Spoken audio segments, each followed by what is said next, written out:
राधा कृष्ण के अमर प्रेम की 5 अनोखी अनसुनी कथाएं। राधा और श्री कृष्ण का प्रेम अमर है। राधा ने श्री कृष्ण से और श्री कृष्ण ने राधा से स्वार्थ और आत्मिक प्रेम किया था। इसी प्रेम का कारण आज श्री कृष्ण के नाम के आगे राधा लगता है। राधे कृष्ण। कोई रुक्मिणी कृष्ण क्यों नहीं कहता, जबकि रुक्मिणी भी तो राधा की तरह प्रेम करती थी।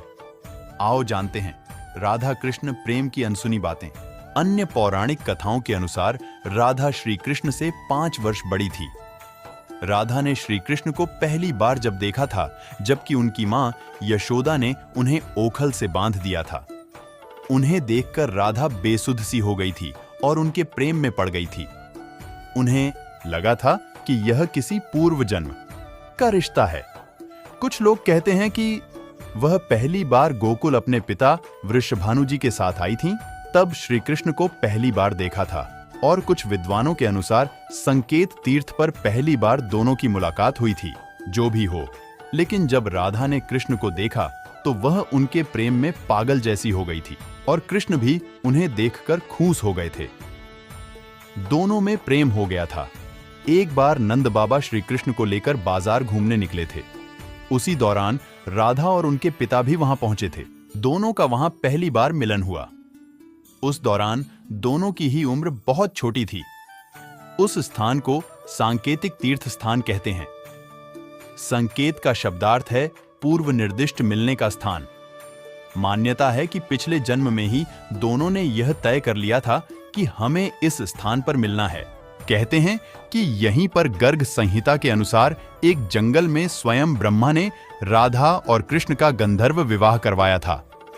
यहां हर साल राधा के जन्मदिन यानी राधाष्टमी से लेकर अनंत चतुर्दशी के दिन तक मेला लगता। बाम श्री कृष्ण के साथ राधा गोलोक में रहती थीं। एक बार उनकी अनुपस्थिति में श्री कृष्ण अपनी दूसरी पत्नी विरजा के साथ घूम रहे थे। तभी राधा आ गईं। वे विरजा पर नाराज होकर वहां से चली गईं।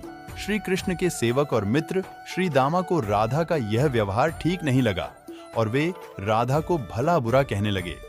राधा ने क्रोधित होकर श्री दामा को अगले जन्म में शंखचूड़ नामक राक्षस बनने का श्राप दे दिया।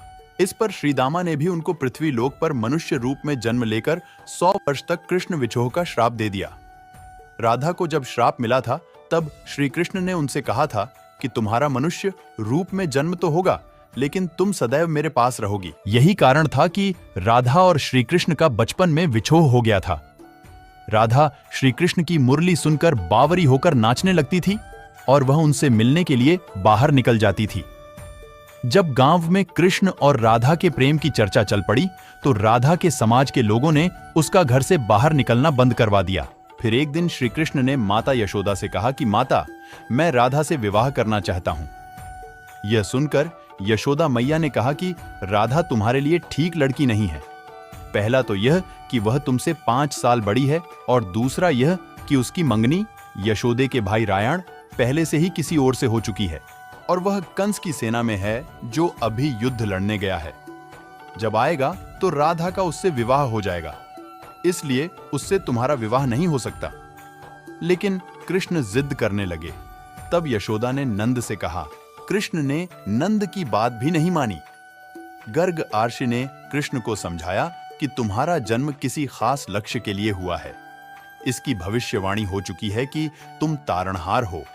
इस संसार में तुम धर्म की स्थापना करोगे। राधा के परिवार को जब पता चला कि यह श्री कृष्ण की मुरली सुनकर उनके प्रेम में नाचती हुई उनके पास पहुंच जाती है, तो उन्होंने राधा को घर में ही कैद कर दिया था। तब श्री कृष्ण ने अपने साथियों सहित एक दिन उन्हें रात में कैद से मुक्त कर उद्धव और बलराम सहित अन्य सखियां के साथ रात भर नृत्य किया था। यह रात पूर्णिमा की रात थी जब महारास हुआ था। बाद में राधा की मां राधा के कक्ष में गई तो राधा उन्हें वहां सोते हुए मिली। कहते हैं कि उस वक्त श्री कृष्ण को 2 ही चीजें सबसे ज्यादा प्रिय थीं, बांसुरी और राधा। कृष्ण की बांसुरी की धुन सुनकर राधा के जैसे प्राण ही निकल जाते थे। कई जन्मों की स्मृतियों को कुरेदने का प्रयास होता था और वह श्री कृष्ण की तरफ खींची चली आती थी। भगवान श्री कृष्ण के पास एक मुरली थी जिसे उन्होंने राधा को छोड़कर मथुरा जाने से पहले दे दी थी। राधा ने इस मुरली को बहुत ही संभाल कर रखा था और जब भी उन्हें श्री कृष्ण की याद आती तो वह यह मुरली बजा लेती थी। श्री कृष्ण उसकी याद में मोरपंख लगाते थे और वैजयंती माला पहनते थे। श्री कृष्ण को मोरपंख तब मिला था जब वे राधा के उपवन में उनके साथ नृत्य कर रहे मोर का पंख नीचे गिर गया था, तो उन्होंने उसे उठाकर अपने सिर पर धारण कर लिया था और राधा ने नृत्य करने से पहले श्री कृष्ण को वैजयंती माला पहनाई थी। जब कृष्ण वृंदावन छोड़कर मथुरा चले गए तब राधा के लिए उन्हें देखना और उनसे मिलना और दुर्लभ हो गया। कहते हैं कि राधा और कृष्ण दोनों का पुनर्मिलन कुरुक्षेत्र में बताया जाता है, जहां सूर्य ग्रहण के अवसर पर द्वारिका से कृष्ण और वृंदावन से नंद के साथ राधा आई थी। राधा सिर्फ कृष्ण को देखने और उनसे मिलने ही नंद के साथ गई थी। इसका जिक्र पुराणों में मिलता है। इसके बाद राधा और श्री कृष्ण की अंतिम मुलाकात द्वारिका में हुई थी। सारे कर्तव्यों से मुक्त होने के बाद राधा आखिरी बार अपने प्रियतम कृष्ण से मिलने गईं। जब वे द्वारका पहुंची तो उन्होंने कृष्ण के महल और उनकी 8 पत्नियों को देखा। जब कृष्ण ने राधा को देखा तो वे बहुत प्रसन्न हुए। तब राधा के अनुरोध पर कृष्ण ने उन्हें महल में एक देविका के पद पर नियुक्त कर दिया। कहते हैं कि वहीं पर राधा महल से युद्धे कार्य देखती थीं और मौका मिलते ही वे कृष्ण के दर्शन कर लेती थीं। एक दिन उदास होकर राधा ने महल से दूर जाना तय किया। कहते हैं कि राधा एक जंगल के गांव में रहने लगी। धीरे धीरे समय बीता और राधा बिल्कुल अकेली और कमजोर हो गईं। उस वक्त उन्हें भगवान श्री कृष्ण की याद सताने लगी। आखिरी समय में भगवान श्री कृष्ण उनके सामने आ गए। भगवान श्री कृष्ण ने राधा से कहा कि वे उनसे कुछ मांग लें, लेकिन राधा ने मना कर दिया। कृष्ण के दोबारा अनुरोध करने पर राधा ने कहा कि वे आखिरी बार उन्हें बांसुरी बजाते देखना और सुनना चाहती हैं। श्री कृष्ण ने बांसुरी ली और बेहद सुरीली धुन में बजाने लगे। श्री कृष्ण ने दिन रात बांसुरी बजाई। बांसुरी की धुन सुनते सुनते एक दिन राधा ने अपने शरीर का त्याग कर दिया। तब श्री कृष्ण ने बांसुरी तोड़ दिया।